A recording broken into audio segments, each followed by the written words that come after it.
Hello friends, welcome to unique kitchen. நம்ம இன்றைக்கி வாழைப்பழத்தை வச்சு ஸ்வீட் பனானா போண்டா எப்படி செய்யலான்னு பார்க்கலாங்க. இப்போ அதுக்கு 3 வாழைப்பழம் எடுத்துக்கலாங்க.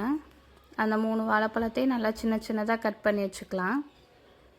இப்போ கட் பண்ணி வச்ச வாழைப்பழத்தை ஒரு பவுலுக்குள்ளே போட்டுக்கலாங்க.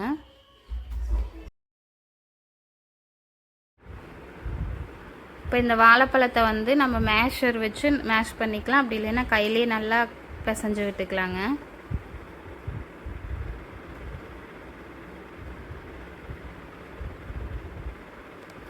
இப்போ நல்லா இந்த அளவுக்கு பிசைஞ்சு விட்டுக்கலாம். இல்லை மேஷர் வச்சு மேஷ் பண்ணாலும் சரிங்க. இப்போ இதுக்குள்ளே கரும்பு சர்க்கரையும் வெள்ளை சர்க்கரையும் சேர்ந்து போடுறேன். 3/4 கப் போட்டுக்கலாங்க. துருவின தேங்காய் 1 கப்பு போட்டுக்கலாங்க.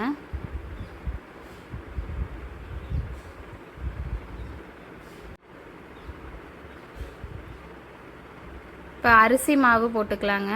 பெரிய கப்பில் ஒரு 1/2 கப் போட்டுக்கோங்க. சின்ன கப்பாக இருந்தால் 1 கப் போட்டுக்கோங்க.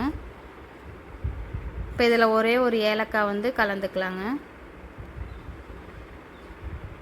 இப்போ இதை நல்லா பிசைஞ்சு விட்டுக்கலாங்க. போண்டா மாவு பதத்துக்கு தண்ணி எதுவுமே ஊற்றாமல் நல்லா அந்த வாழைப்பழத்தோட ஈரப்பதத்திலே நல்லா பிசைஞ்சு எடுத்துக்கலாங்க.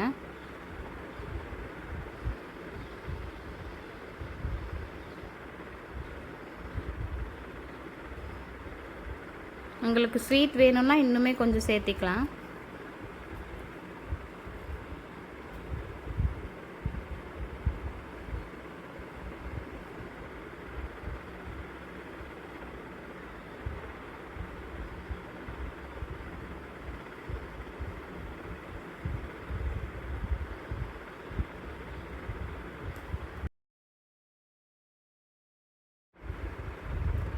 நல்லா பிசைஞ்சு விட்டதை எடுத்து பாருங்கள். போண்டா எண்ணெயில் போடையில் நல்லா கெட்டியாக போடணுங்க. அதனால் போண்டா மாவு பதத்துக்கு இருக்கான்னு பார்த்துக்கோங்க.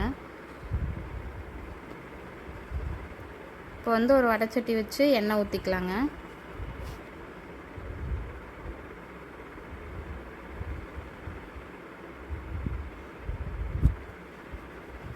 எண்ணெய் நல்லா ஹீட் ஆகட்டுங்க. மீடியம் ஹீட்லேயே வச்சு நல்லா ஹீட் பண்ணிக்கோங்க. இப்போ எண்ணெய் ஹீட் ஆனனையும் ஒவ்வொரு போண்டா உருண்டையாக எடுத்து போட்டுக்கலாங்க.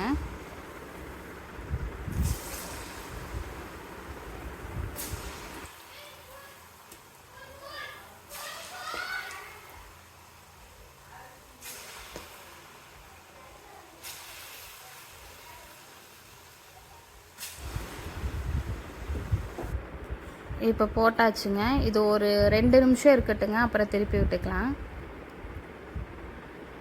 இப்போ பொறுமையாக திருப்பி விடுங்க. அடியில் பிடிச்சிருந்தாலும் பொறுமையாக திருப்பி விடுங்க. இப்போ நல்லா இந்த அளவுக்கு ப்ரௌன் கலரில் ஆயிடுச்சு.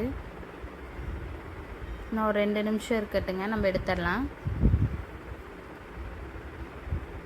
இப்போ பாருங்கள், நல்லா இந்த கலரில் இருக்குது.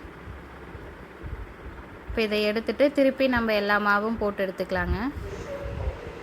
இதே மாதிரி நீங்களும் செஞ்சு பார்த்துட்டு எப்படி இருக்குன்னு கமெண்ட் பண்ணுங்கள். நம்ம சேனலை சப்ஸ்கிரைப் பண்ணி வச்சுக்கோங்க.